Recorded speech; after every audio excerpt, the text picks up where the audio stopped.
Nobody expected what would happen when a stranded walrus calf and a rescued beluga calf were placed in the same pool. Two orphaned Arctic animals from completely different branches of the mammalian family tree chose each other over their own kind. This is not a fairy tale. This is documented science from the Alaska SeaLife Center in Seward. Summer of 2025. The walrus came first. Subsistence harvesters found a small brown shape, motionless at the tide line near Nome, Alaska. The shape was alive, but barely moving. A Pacific walrus calf, only 7 weeks old, with his umbilical stump still healing. In the wild, walrus calves stay with their mothers for 2 to 3 years. They depend on her for everything. Mothers nurse them for over a year and carry them on their backs when the calves are too exhausted to swim. Calves learn to forage by following their mother's whiskers across the seafloor, mimicking every movement she makes down below. A 7-week-old walrus alone has no hunting ability, no thick blubber layer, and no understanding of what to do. Without his mother, his chances of surviving through the next night were measured in hours, not days. The calf was airlifted to the Alaska SeaLife Center by emergency transport plane. They needed to move fast. The rescue team named him Siku, the Inupiaq, word for ice, a name that carries the weight of Arctic survival. 3 days later, a second emergency call came in. Another calf had been found, this time in Cook Inlet near Anchorage. A beluga whale calf, uniformly dark gray, was drifting alone near a fishing weir. He could not keep himself oriented. A boat had struck him, leaving a shallow wound across his left flank, enough to compromise his protective blubber layer. Beluga calves are born dark gray and gradually lighten to white over 7 to 10 years as they mature. This one was still uniformly gray, with a small rounded head and a flexible neck that could turn in any direction. Rescuers lifted him carefully into a transport sling. He turned his head sideways to look at the people carrying him. They named him Nanook, the Inupiaq word for polar bear, because his gray color resembled a polar bear's shadow on ice. Back at the center, a problem was developing.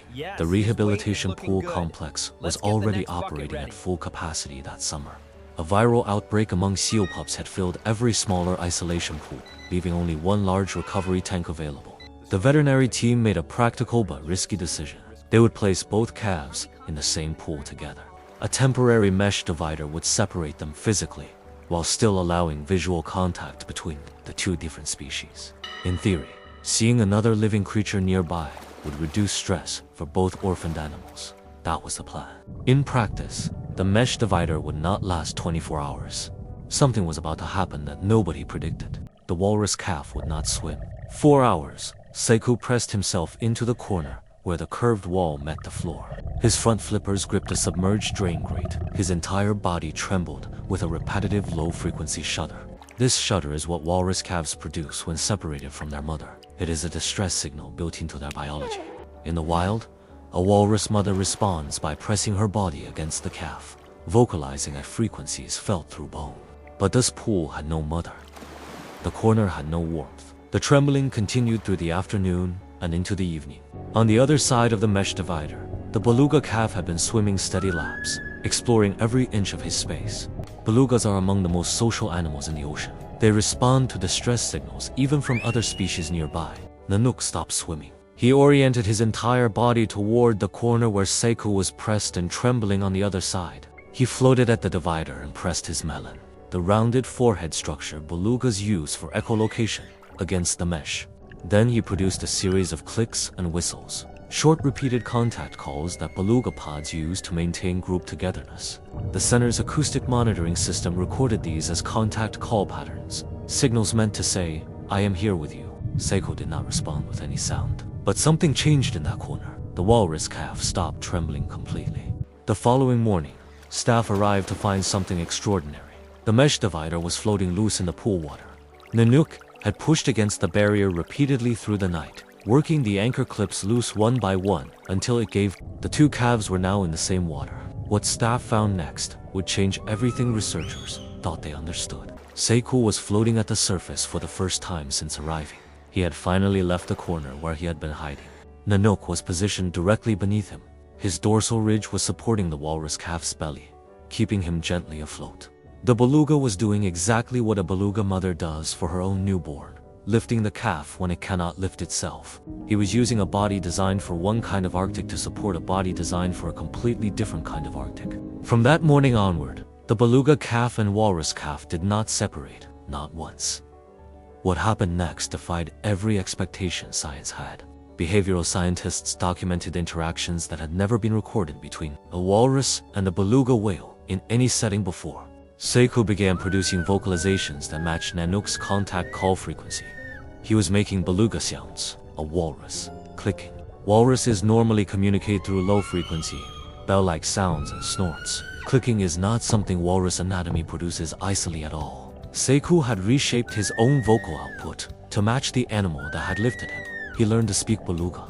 Nanook changed too. He learned to use his teeth to pry open clams that staff placed in the pool for Siku's diet. Clams are walrus food. Walruses use powerful lips and suction to pull soft meat from shells. Belugas eat fish, never clams, but Nanook watched Siku struggle with the shells. He began cracking them open and releasing the meat into the water for Siku. A beluga whale was teaching himself a walrus feeding technique to help his friend eat.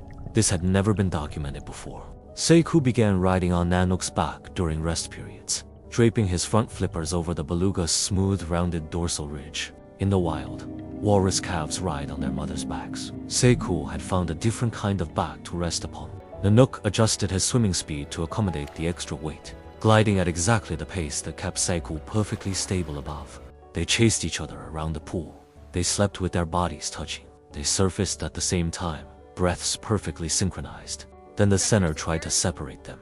Staff planned to transfer Nanook to a pool with 2 other beluga calves being rehabilitated. From a species management perspective, placing a beluga with other belugas made more sense. It was the scientifically correct choice. Nanook was netted, transferred out of the pool, and placed in the beluga rehabilitation pool with the other 2 calves swimming nearby. For about 10 minutes, he floated near the surface, oriented toward the sound of the other belugas, swimming and calling around him. Then he turned away from them. He swam directly to the transfer gate and waited there. He would not move from that spot. He did not join the other belugas. He refused to eat. He produced rapid distress calls that sounded exactly like a walrus. The biologist on duty described it as a juvenile beluga, sounding exactly like a walrus. He was calling for Siku across the walls. Back in the original pool, Siku had returned to the same corner he occupied on his first day. The Trembling had returned. The decision was made. The gate was opened.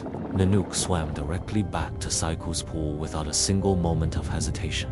He positioned himself beneath the walrus calf's belly, lifting him once again. Siku stopped trembling the instant Nanook touched him. 2 months passed. Beluga calf and walrus calf grew stronger. The veterinary team assessed Siku's blubber thickness and foraging ability as sufficient for survival. Nanook's wound had healed completely. His echolocation abilities tested within normal range for a juvenile beluga whale. His age. Beluga calf and walrus calf were cleared for release into the wild. The release site was a sheltered cove on the Kenai Peninsula coast. The transport crates were loaded onto the same boat. The release ramp would lead to the same patch of cold open water. The crates opened simultaneously at the water's edge. Siku entered first, a heavy, deliberate entry followed by a cloud of silt. Nanook followed immediately, entering with the smooth, continuous glide of a beluga. 2 different bodies meeting the same cold sea. They surfaced together. Siku's round brown head emerged. Then Nanook's smooth gray dome right beside it, side by side one last time.